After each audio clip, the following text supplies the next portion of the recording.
Mga kapatid, isipin nyo ito. Bumili ka ng punla ng mangga. Halimbawa, manggang kalabaw, yung paborito nating matamis at makatas. Tapos excited ka kasi iniisip mo palang ilang taon mula ngayon may sarili ka ng puno ng mangga sa likod ng bahay mo. At nag-hire ka pa na mag-aalaga sa mga pananim mong mangga. Pero isang araw, pagdating mo sa bahay, nakita mo yung nag-aalaga sa tanim mo ay pinuputol lang ilang sanga ng tanim mong mangga. Nasyak ka, sabi mo, "Hoy, anong ginagawa mo? Sinisira mo yata yung tanim natin." Pero sagot ng hardinero, "Sir, magtiwala lang po kayo. Kailangan pong putulin ng ilan sa mga sanga para mas mamunga pa ng mas maganda." Tama ba? Ang sakit makita na pinuputol lang isang bagay na inaasahan mong mamunga. Tama ba? Pero aminin natin, ganyan din ang pakiramdam natin sa buhay minsan. May mga pagkakataon na parang pinuputulan tayo ng Diyos ng mga bagay-bagay. May tinatanggal siya sa atin gaya ng pangarap, relasyon, trabaho, plano, o kahit minsan tiwala sa sarili. At naisip natin, "Lord, bakit parang pinapatay mo na ako? Hindi mo ako pinapabunga." Pero ito yung katotohanan, kaibigan. Hindi kailanman nagpuputol ang Diyos ng walang purpose.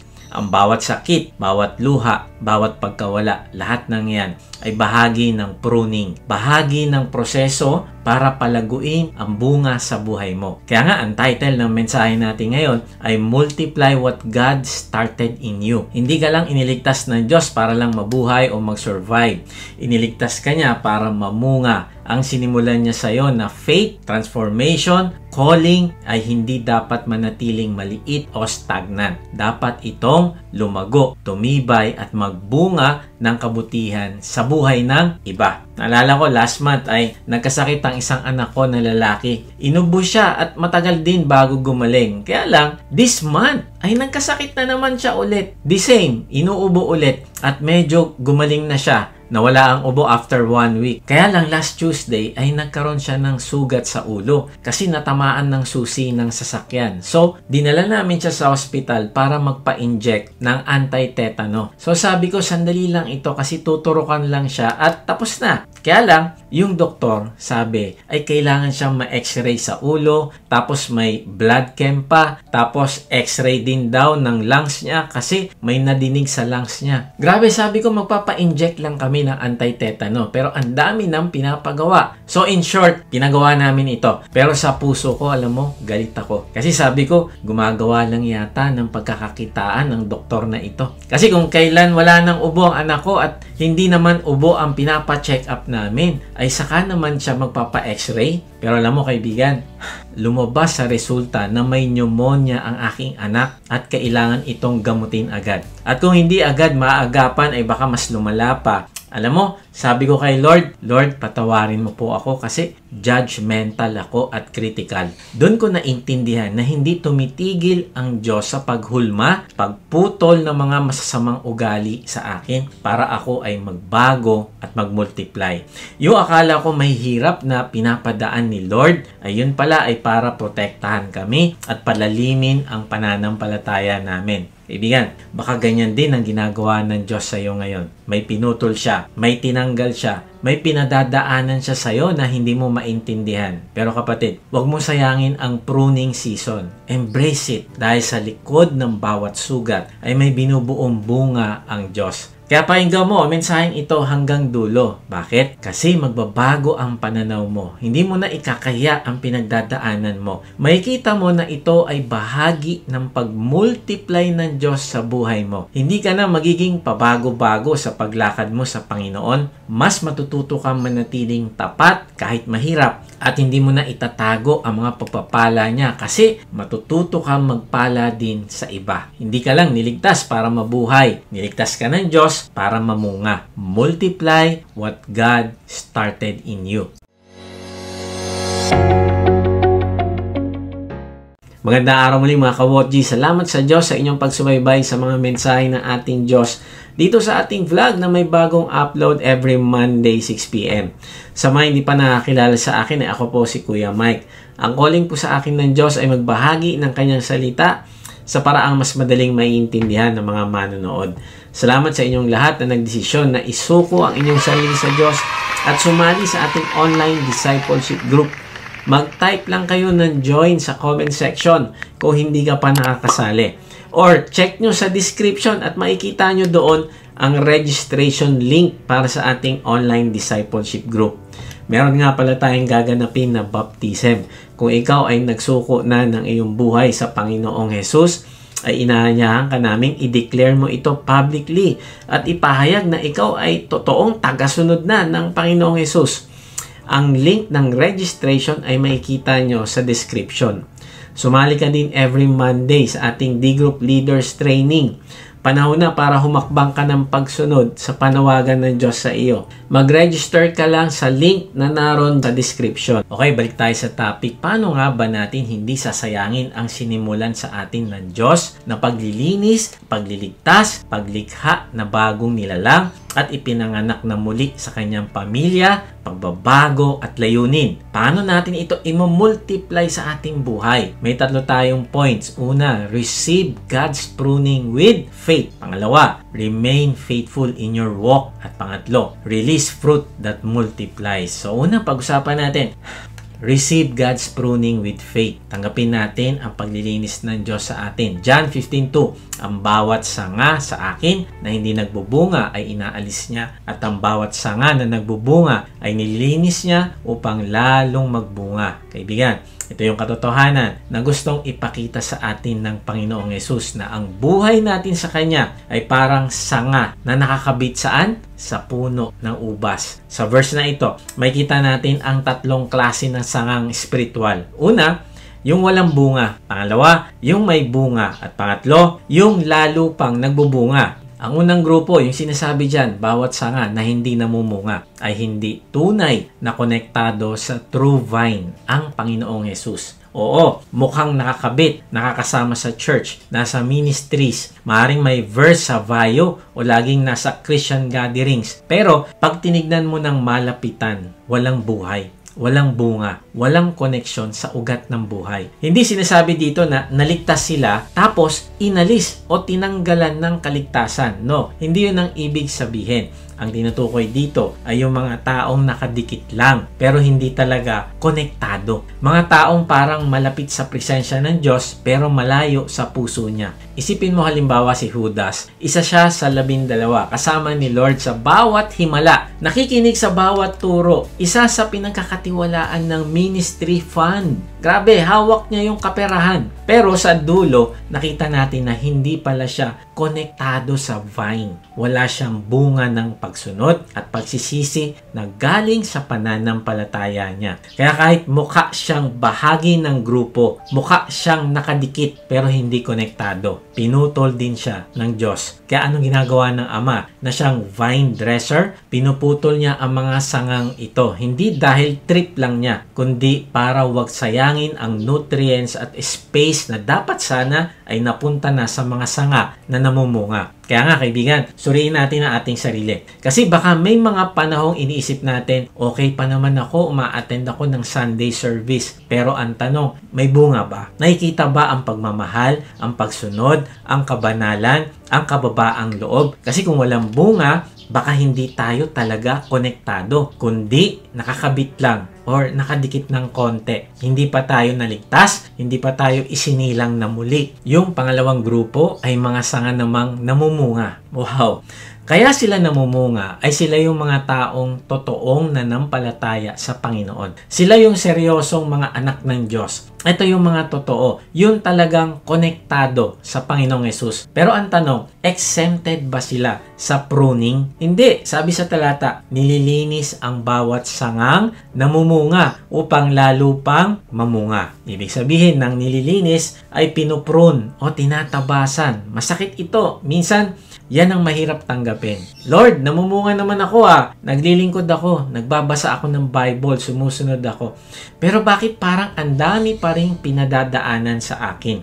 Bakit parang mas maraming pagsubok ang mga faithful kaysa sa mga pasaway? Kapatid, ito ang sagot. Ayon sa talata, kasi gusto ng Diyos na lalo ka pang mamunga. Ang pruning ay hindi punishment. Ang pruning ay promotion. Ang pruning ay hindi rejection, kundi ito ay refinement. Minsan, tatanggalin ng Diyos ang mga distraction sa buhay mo. Tatanggalin niya ang mga bagay na maaaring hindi masama pero hindi rin makakatulong sa susunod na level ng pagbubunga mo. Maaaring ilalayo ka niya sa comfort mo, sa relasyong hindi na healthy o sa trabaho na nagiging dahilan para makalimutan mo siya o hindi mo siya ma-prioritize. Pero tandaan mo, kung ikaw ay tunay na konektado sa Panginoon, lahat ng pagputol ay may layuning palaguin ka, hindi para sirain ka. Minsan pa nga, ang pinuputol na bahagi ng Diyos ay ang ating attitude. Yung pagiging mainitin ng ulo o yung pagiging sobrang independent na ayaw na magdasal. Kaya ka siguro dumadaan sa pagsubok kasi tinatanggal ng Diyos ang ugali mong hindi makakristyano para mamunga ka ng patience, kindness, hinahon, pagtsatsaga at pananampalataya. Kaibigan, maaring kaya ka rin dumadaan sa mga delays ngayon, hindi dahil pinaparusahan ka, kundi dahil pinuprune ka ng Diyos o nililinis o tinatabasan. Kaibigan, ang delay ay hindi denial. It's often divine pruning. Kasi may gusto siyang baguhin muna sa'yo bago kanya dalhin sa breakthrough. Kaya huwag kang magalit sa pagputol ng Diyos. Huwag mong ituring na rejection ang redirection. Dahil kung siya ang gardener mo, may kasamang pangako ang bawat pagputol. Ano yun? Mas malalim na ugat, mas matibay na pananalig, at mas masaganang bunga. Hindi kailanman nagpuputol ang Diyos ng walang purpose. Ang bawat sakit, bawat luha, bawat pagkawala, lahat yan ay bahagi ng pruning. Bahagi yan ng proseso para palaguin ang bunga sa buhay mo. Minsan, pinuprune niya tayo sa area ng pride. Yung akala mo, kaya mo na lahat. Bigla kang mapapaalalahanan na hindi pala. Minsan, pinutol niya yung mga relasyon na hindi na nakakabuti sa spiritual walk mo. Yung barkadang hinahata ka palayo sa kanya. O kaya naman, pangarap na matagal mong inantay pero biglang hindi natuloy. Akala mo, pinabayaan ka na ng Diyos pero ang totoo, inihahanda ka niya sa mas tamang direksyon. May mga pagkakataon din na pinuprune ka o tinatabasan ang iyong comfort zone.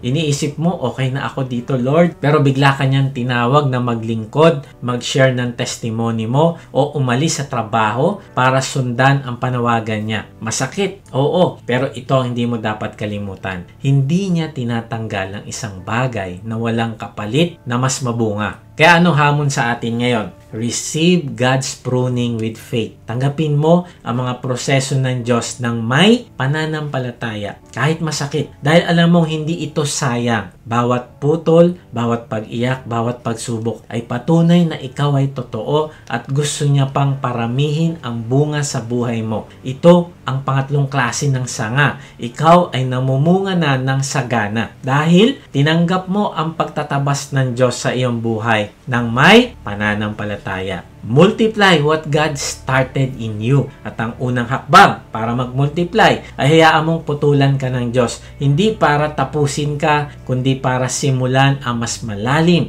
at mas mabungang season sa buhay mo. Alam mo, may isang evangelist na minsang tumulong na mag-prune ng isang ubasan sa Italy. Sabi niya, hindi ko makakalimutan nung nagsimula ako magputol ng mga malalaking sanga at itapon sa gitna ng taniman. Kinabahan ako kasi baka mali ang ginagawa ko. Baka nasaktan ko yung puno at hindi na siya mamunga. Pero sabi ng kasama niya, hindi, tama yan. Yung mga malalaking sanga na yan na walang bunga, sinasayang lang kasi nila ang sikat ng araw at sustansya na dapat sana ay napunta na sa mga sanga na may bunga. Kaya yung evangelist may na-realize, sabi niya, what seems mean is actually an act of love. Yung parang masama na ginawa ay hindi pala masama, kundi pagpapakita ito ng pagmamahal. Sabi ng evangelist, gusto ng Diyos na maging mabunga ako, ang pamilya ko, at ang ministeryong pinamumunuan ko. Kaya kailangan putulin niya din ang mga labis, ang mga walang bunga sa buhay ko. Ang akala kong brutal at pabigla-bigla ay paraan pala ng Diyos para alisin ang mga distractions at ihanda kami sa mas masaganang bunga. Grabe, no? Totoo talaga. Minsan masakit, minsan parang sobra-sobra na ang pagpuputol ng Diyos. Pero sa mata ng Diyos, ang pruning ay pagmamahal. Kaya huwag kang magalit sa pagputol ng Diyos, kaibigan. Huwag mo ituring na rejection ang redirection. Dahil kung siya ang gardener mo, may kasamang pangako ang bawat pagputol. Mas malalim na ugat, mas matibay na pananalig, at mas masaganang bunga. Kaya anong hamon sa atin ngayon? Receive God's pruning with faith. Tanggapin mo ang mga proseso ng Diyos kahit masakit dahil alam mo hindi ito masasayang. May isang minister na nagbabahagi ng personal niyang kwento. Sabi niya, at the age of 47, I was in part-time ministry and working full-time for a computer company. A friend summed it up. I was too competent to fire and too comfortable with the income to quit. Ang ganda ng trabaho niya, ang taas ng kita. Pero alam niya sa puso niya, may panawagan ang Diyos ng mas malalim. Pero ayaw niyang kumalas. Kaya anong ginawa ng Diyos? Ginamit niya ang pruning shears.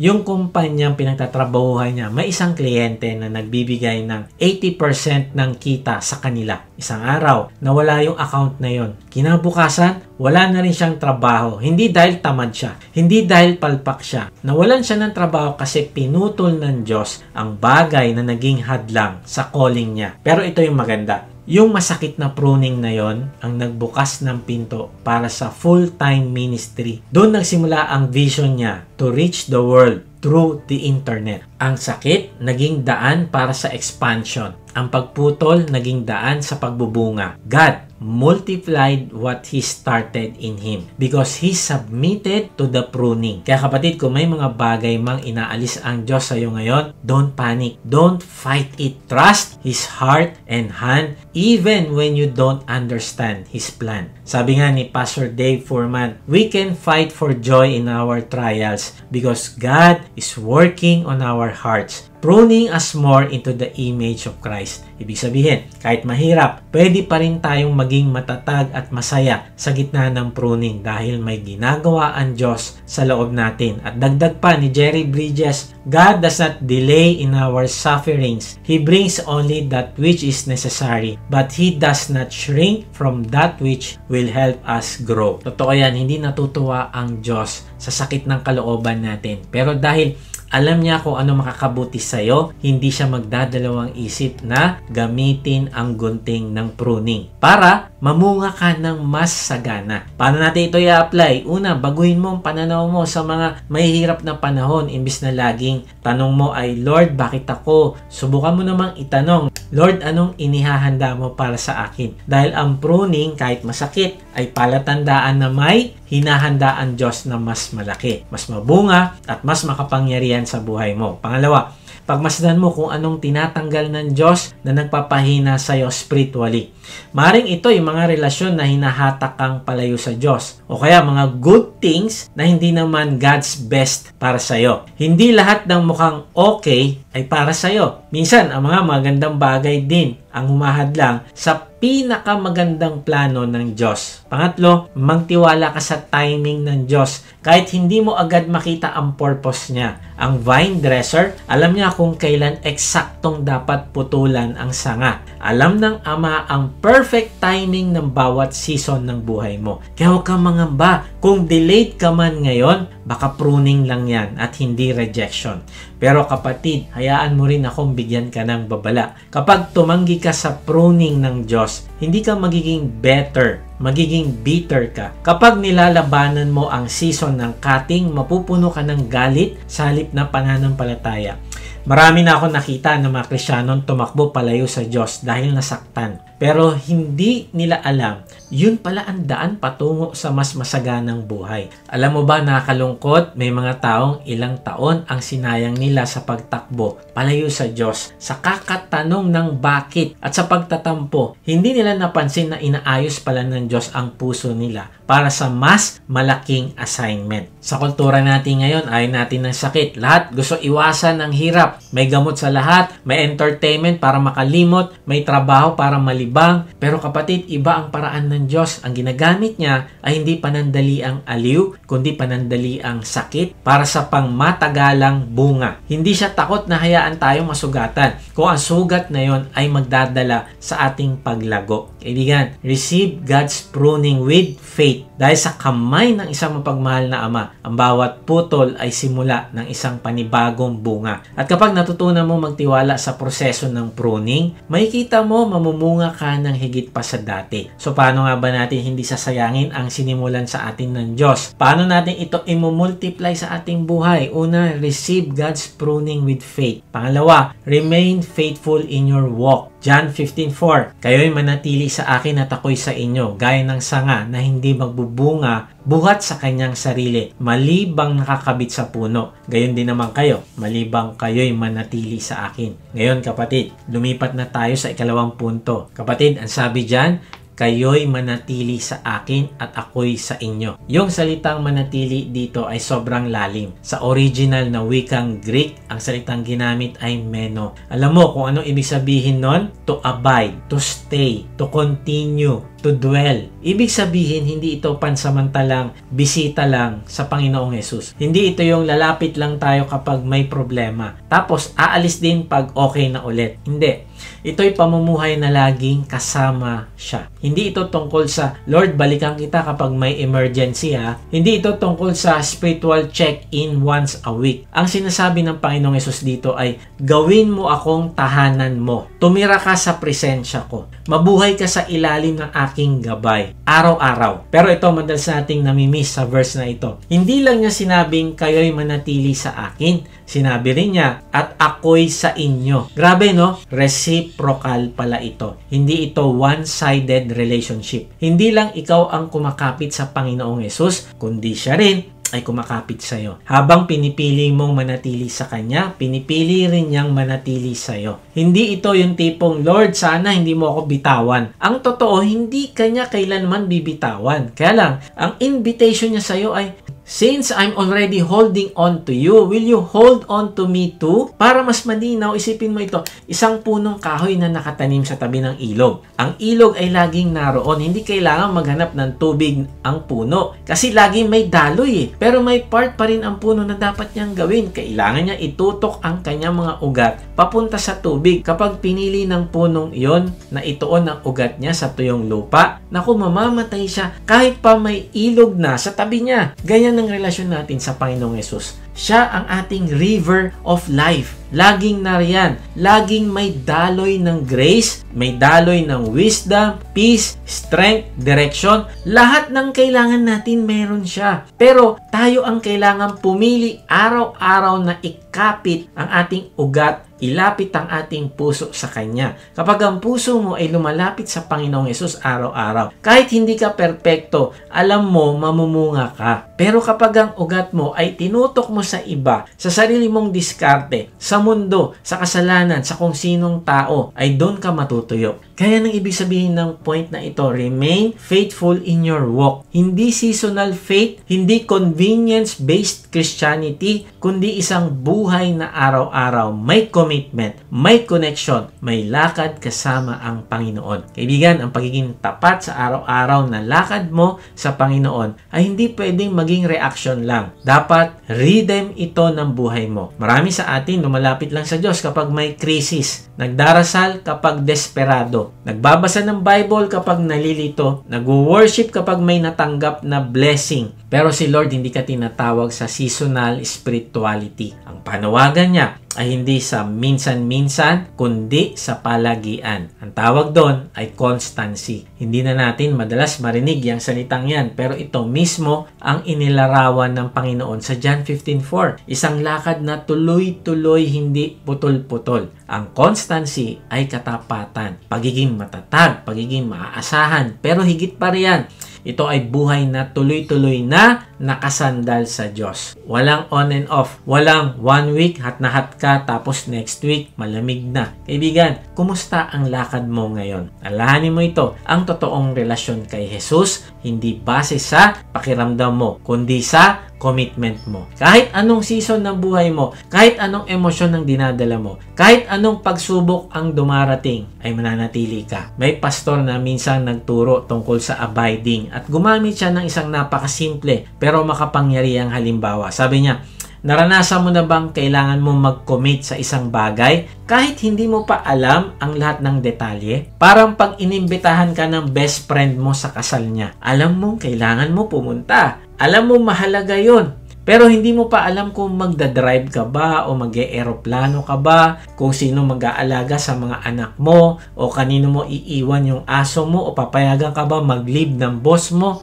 Pero kahit hindi mo pa planchado ang lahat, sinabi mo na, okay, pupunta ako, magkukomit ako. Grabe, no? Ganyan din ang tunay na abiding. Hindi mo kailangang alam ang lahat ng susunod na mangyayari. Bago ka mag-commit, hindi mo kailangan maging sigurista. Ang mahalaga, ang puso mo ay nagsasabing, oo Lord, priority kita araw-araw. Kahit hindi ko alam ang schedule ko bukas, kahit marami akong iniisip, ikaw pa rin ang pipiliin ko araw-araw. Kaibigan, commitment muna bago logistics. Kasi ang tunay na tapat na relasyon sa Diyos ay hindi tungkol sa convenience, kundi sa consistency. Ganyan ang ibig sabihin ng remain faithful in your walk. Hindi mo kailangan perfecto ang routine mo, hindi mo kailangan flawless ang spiritual disciplines mo, pero kailangan mong mag-commit. Magdesisyon ka na manatili araw-araw. Anumang panahon, anumang sitwasyon, umulan man, umaraw, bumagyo, basta ang gagawin mo, magkukomit ako, Lord. May isang pastor na nagbahagi ng kwento habang naglalakad siya sa paligid ng kanyang property. Napansin niya ang isang sanga ng puno, tuyo, at tila patay na. Sabi niya, baka may sakit na ito, baka nabali nung malakas na hangin.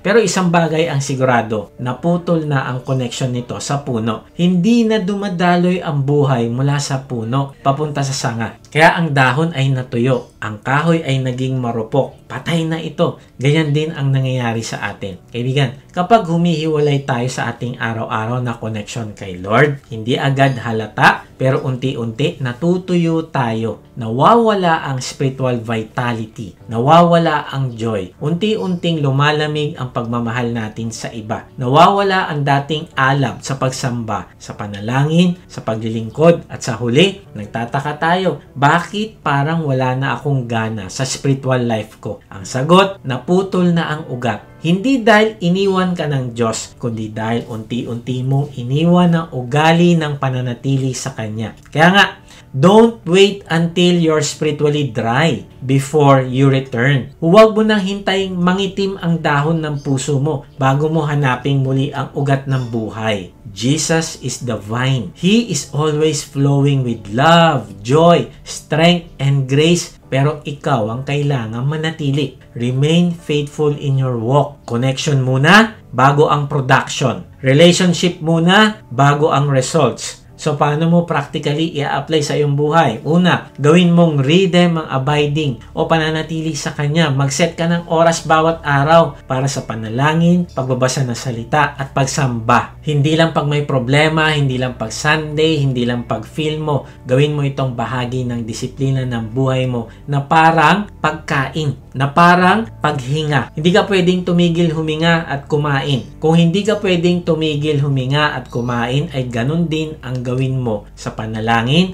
pagbabasa ng salita at pagsamba. Pangalawa, unahin mo pa rin ang Panginoong Hesus kahit parang walang nangyayaring growth. May mga season talaga na parang tuyong disyerto ang prayer time. May mga araw na parang walang dating ang pagbabasa ng Bible. Pero ito yung sikreto ng tunay na faithful sa Diyos. Kahit hindi mo feel, ay tuloy pa rin. Pangatlo, kilalanin mo kung ano ang mga bagay na laging umaagaw sa oras mo para sa Diyos. Baka trabaho, baka social media, baka relasyon, baka entertainment, ano man yan, kung paulit-ulit ka nitong hinihiwalay sa Diyos, ay kailangan mo nang ayusin ang priorities mo. Ang buhay mo dapat umiikot sa relasyon mo sa Diyos. Hindi siya ang umiikot sa schedule mo. Kaibigan, kapag hindi ka naging consistent sa oras mo sa Diyos, Matututo kang umasa sa sarili mong lakas imbes na sa kapangyarihan niya.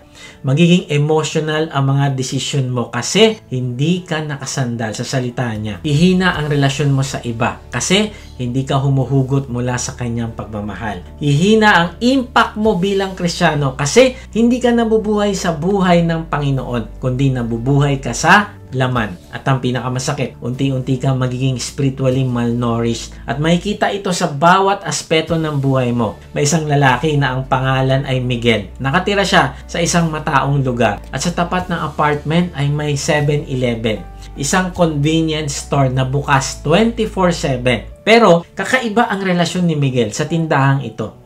Pumupunta lang siya kapag may emergency. Kapag nasiraan siya ng sasakyan ng 2:00 ng madaling araw, pupunta siya ron para sa snacks habang naghihintay ng tow truck. Kapag nakalimutan niya mamalengke at wala nang laman ang ref, kuha agad siya ng instant noodles at energy drink. Kapag bigla siya nagka-deadline, takbo siya dun para sa kape. Pero hindi siya pumupunta para bumisita. Hindi siya pumapasok para makipagkwentuhan sa matagal ng cashier na si Jose. Hindi niya tinitignan kung anong meron pa doon sa tindahan. Ganyan din ang relasyon niya sa Diyos. Kapag may problema sa trabaho, Lord, please wag mo akong alisin dito sa trabaho na ito. Kapag nagalit ang girlfriend niya, hanap agad ng Bible verse tungkol sa forgiveness. Kapag nagkasakit ang nanay niya, Lord, promise, maglilingkod na po ako. Basta gumaling lang ang nanay ko. Kapag kapos sa pera, attend agad ng church at aasa na gumawa ng milagro ang Diyos. Pero kapag maayos ang trabaho, tahimik si Miguel. Kapag okay ang relasyon, walang prayer. Kapag stable ang finances, sarado ang Bible. Tapos pag mag-worship ay walang time kasi busy daw. Si Lord naging background lang sa komportableng buhay niya. Hanggang sa isang araw, bumalik sa church si Miguel. Nalugi ang negosyo, nagkaroon din ng problema sa kanyang relasyon at binabagabag siya ng matinding anxiety. At gaya ng dati, pumunta siya sa church gaya ng pagtakbo niya sa convenience store. Desperado, naghahanap ng instant solution. Pero ng araw na yon,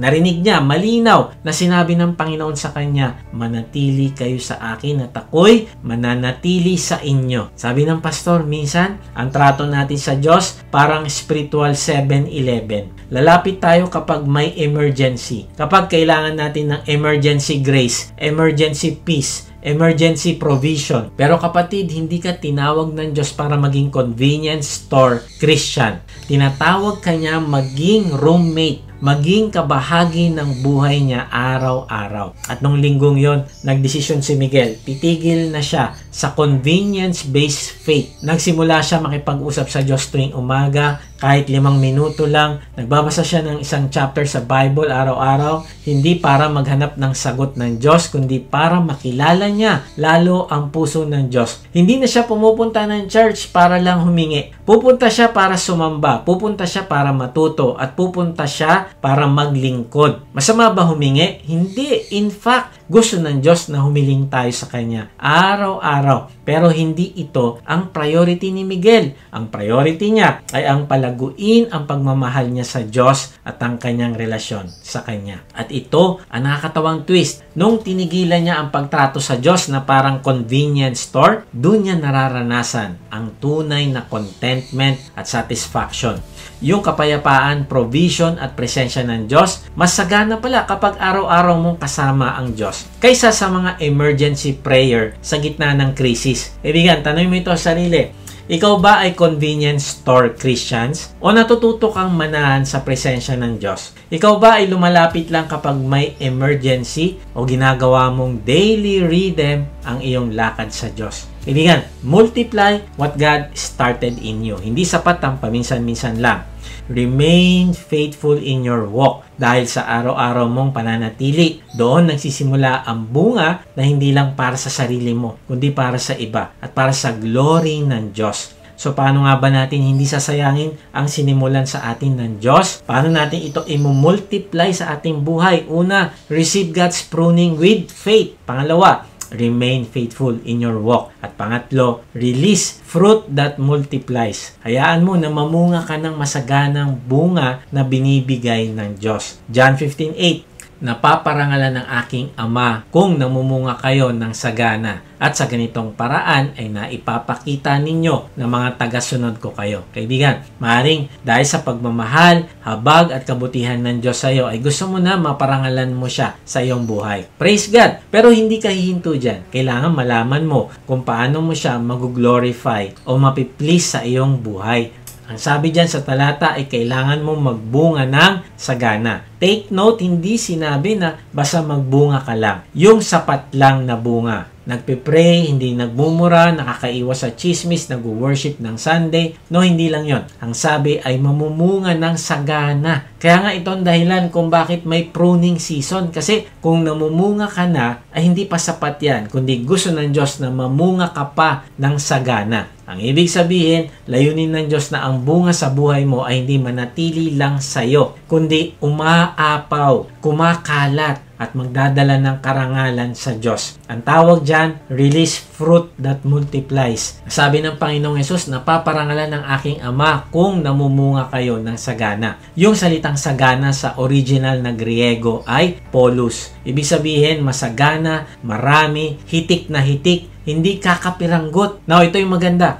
Hindi lang ito tungkol sa personal spiritual growth mo. Hindi lang ito as long as I'm becoming a better person, okay na ako. Hindi. Ang saganang bunga na sinasabi ni Lord ay bunga na may epekto sa ibang tao. Bunga na nagpapakita ng Diyos na nasa iyo sa ibang tao. Bunga na nagmumultiply na maranasan ng iba ang epekto ng presensya ng Diyos kasi kasama kanila. Now, bakit ang pamumunga mo ng sagana ay magbibigay ng glory sa Diyos? Kasi kung namumunga ka ng hindi lang basta namumunga, kundi sagana, ay naipapakita mo kasi na ikaw ay talagang disciple ng Diyos. Pansinin mo ang sequence na makikita mo sa talata. Una, namumunga ka ng sagana. Then, pangalawa, magre-resulta ito na nakikita ng iba na ikaw ay disipulo ng Panginoong Hesus. And then, pangatlo, nagiging resulta ito na napaparangalan mo ang Ama. Napaparangalan mo ang Diyos. O, ibig sabihin,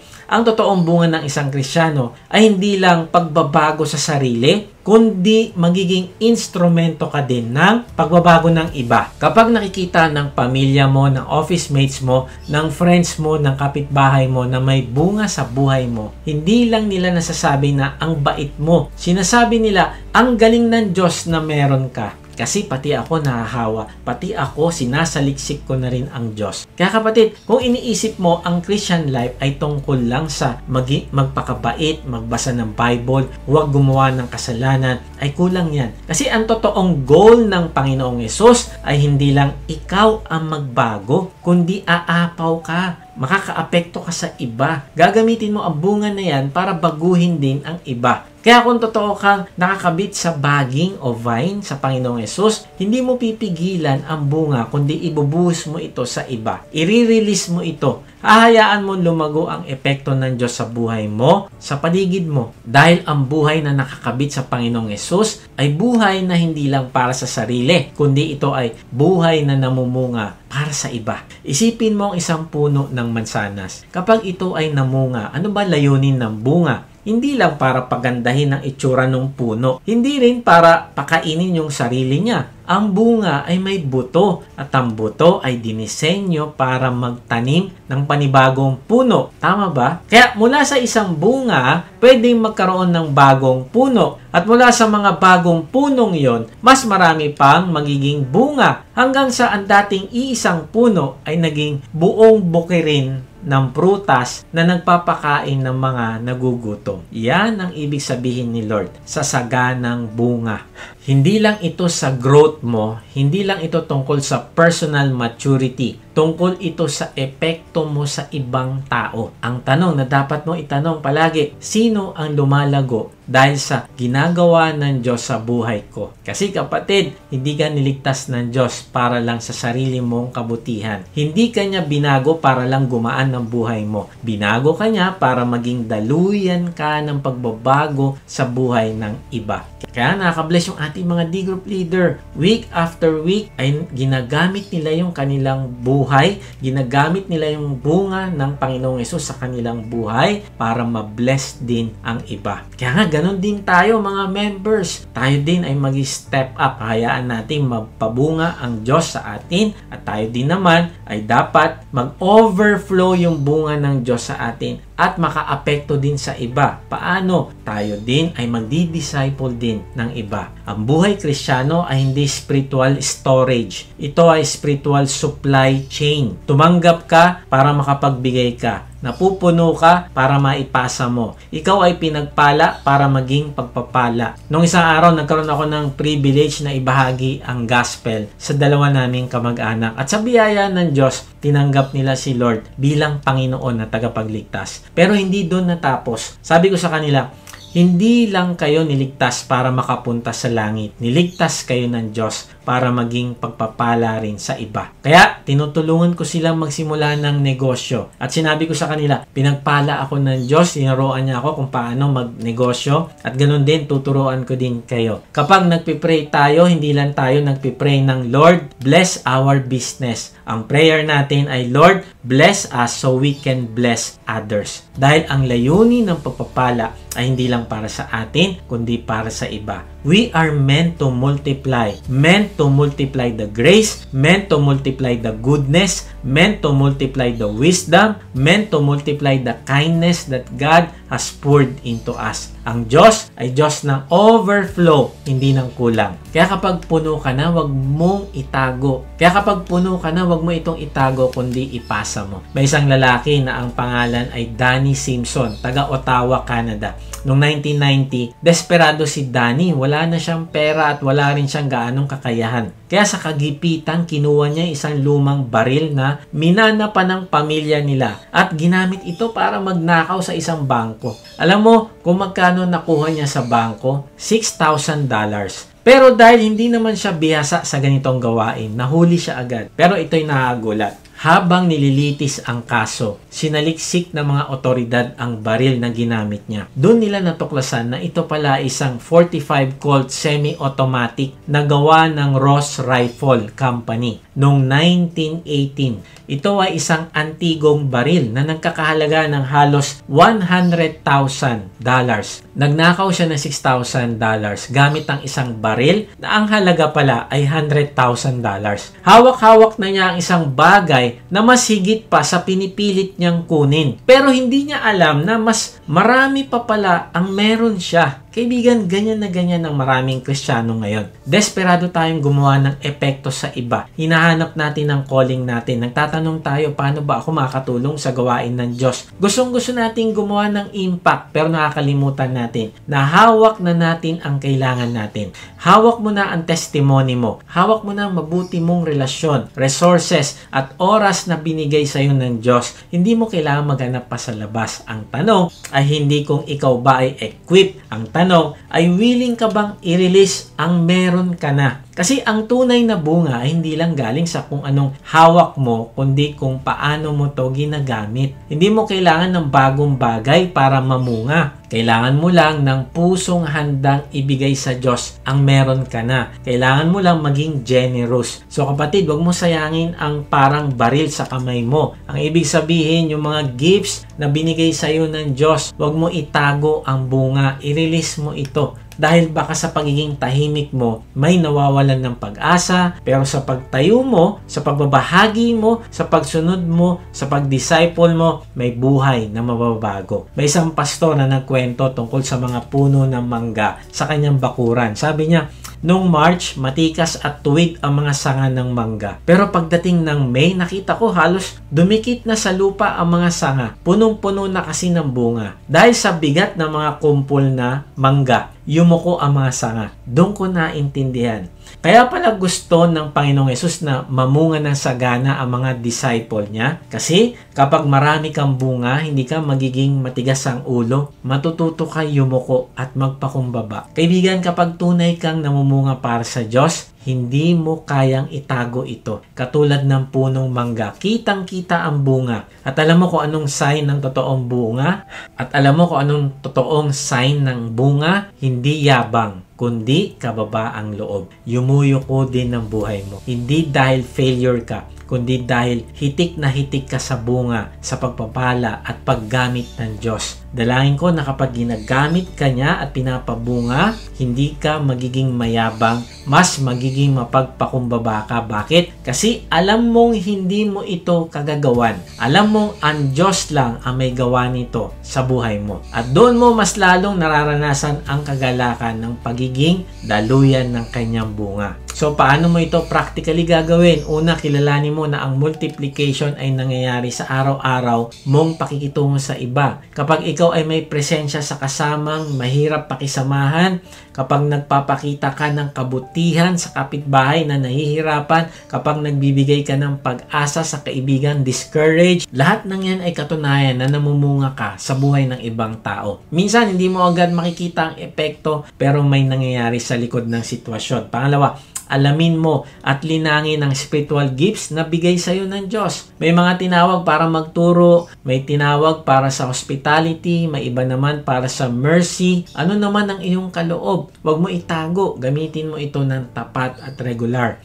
Doon mo mararanasan ang multiplication sa gawain ng kaharian ng Diyos. Pangatlo, ibahagi mo ang iyong testimony sa natural na paraan. Hindi mo kailangan maghintay ng perfect moment. Ang istorya mo ng katapatan ng Diyos ay may kapangyarihang maghasik ng pag-asa sa ordinaryong usapan. Habang ikaw ay nagkukwento ng ginawa ng Diyos sa iyo, may binhi kang inihahasik sa puso ng iba. Pero kapatid, may babala rin ako kapag hindi mo nire-release ang bunga ng Diyos sa buhay mo. Unti-unti kang magiging stagnant. Kapag inimbak mo ang kaloob, maaring unti-unting mawala ang apoy sa puso mo. Kapag hindi mo binahagi ang kwento mo, mawawala ang opportunity para palakasin ng iba, pati ang sarili mong pananampalataya. Parang isang punong namumunga pero hindi nagkakalat ng buto. Maganda sa paningin pero hindi nakakapagparami. Sa kultura natin ngayon, tinuturuan tayo mag-ipon, mag-imbak, magparami ng para sa sarili. Pero iba ang prinsipyo ng Diyos. Ang pagpaparami sa kaharian ng Diyos ay hindi sa pag-ipon, kundi sa pagbibigay. Hindi sa paghawak, kundi sa pag-release. Isipin mo yung kwento ng 5 tinapay at 2 isda. Hindi hinawakan ng Panginoong Hesus ang pagkain at sinabing, sapat na to para sa akin. Hindi, pinamahagi niya. At doon sa pamimigay, nangyari ang himala ng multiplication. Kaya kapatid, ito hamon ko sa iyo.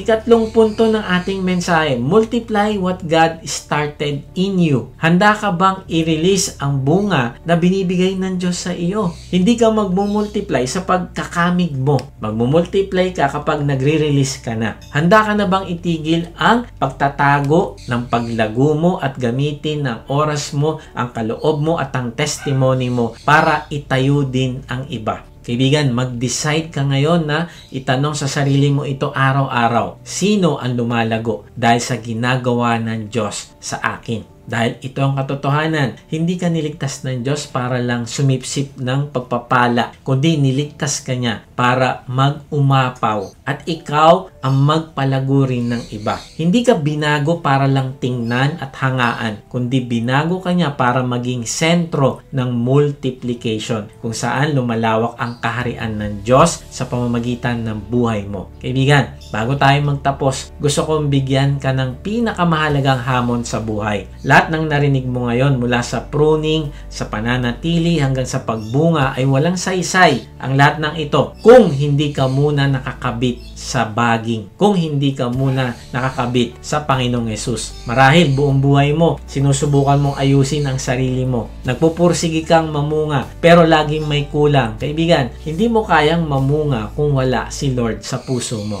Hindi mo kailanman makakamit ang layunin mo kung hindi ka muna susuko sa Kanya. Ngayon ang araw ng kaligtasan. Ngayon ang araw ng pagsuko. Kung handa kang manampalatay sa Panginoong Hesus, ay ipanalangin mo ito na may pananampalatay sa Kanya. Sabihin mo, Panginoong Hesus, inaamin ko po na ako ay makasalanan. Patawarin mo po ako. Nananampalataya ako na ikaw ang nagbayad ng lahat kong kasalanan sa krus. Ngayon nga ay binubuksan ko na ang aking puso. pumasok ka at manahan sa akin. Tinatanggap kita bilang aking Panginoon at tagapagligtas. Simula ngayon, ikaw na ang masusunod sa buhay ko. Tulungan mo ako lumago at mamunga para sa iyo. Amen. Kung ipinanalangin mo yan ng tapat, maligayang pagdating sa pamilya ng Diyos. Kapatid, nakakonekta ka na ngayon sa True Vine, ang Panginoong Yesus mismo. At tandaan mo ito, na ang layunin ng Diyos sa buhay mo ay magsimula kang lumago, magbunga, magmultiply. Kung sumabay ka sa panalangin natin bilang pananampalatay pagtanggap mo sa Panginoong Yesus, mag-iwan ka sa comment section ng salitang accept para makilala ka namin at masama sa aming panalangin para sa iyong paglagong spiritual. Kung na-bless ka naman sa message na ito, inaanya kita mag-subscribe sa aking YouTube channel upang ma-notify ka pag may bago na kaming video. Ibahagi mo din ang mensahe na ito sa iba ng mga nanghihina, nangangamba sa buhay at nasa kapigatian upang ma-encourage sila na lumapit sa Diyos na nagmamahal sa atin. Kung gusto mo namang mas makilala pa ang Diyos, sumama ka lang sa aming online discipleship group. Type mo lang ang salitang join sa comment section or check mo ang registration sa link sa description.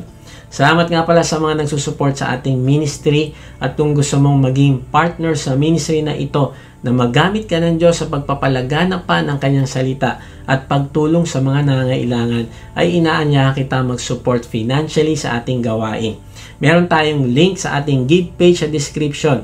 Pag hindi nyo nakita ang link ay mag-type lang kayo ng partner sa comment section at papadala namin kayo ng link. So review tayo, paano natin i-multiply ang sinimulan ng Diyos sa ating buhay. Receive God's pruning with faith. Huwag ka matakot kapag nililinis o may tinatabas ang Diyos sa iyong buhay. Ang bawat putol ay may layunin. Hinuhubog ka niya para mamunga. Pangalawa, remain faithful in your walk. Ang bunga ay hindi biglaan. Ito ay dumarating sa araw-araw na pananatili sa Panginoong Yesus. Kapag rooted ka sa Kanya, lalabas ang bunga sa buhay mo. Pero kung hindi, ay wala ka rin bunga. At pangatlo, release fruit that multiplies. Ang bunga ay hindi para itago. Ito ay para i-share. Huwag mong ikulong ang biyaya ng Diyos sa sarili mo. Ipasa mo ito. Palaganapin mo ito. Kaibigan, huwag mo lang tapusin ang mensaheng ito sa Amen, kundi tapusin mo ito sa Lord, I'm ready. Handa ka na ba magpatuloy sa proseso ng pruning? Handa ka na bang manatiling tapat kahit mahirap? Handa ka na bang i-release ang bunga ng Diyos sa buhay mo para sa iba? Dahil tandaan mo kapatid, hindi ka niligtas para lang mabuhay. Niligtas ka para mamunga. At ang sinimulan ng Diyos sa iyo ay nakahanda na siyang paramihin. Kung hahayaan mo siya, multiply what God started in you. God bless.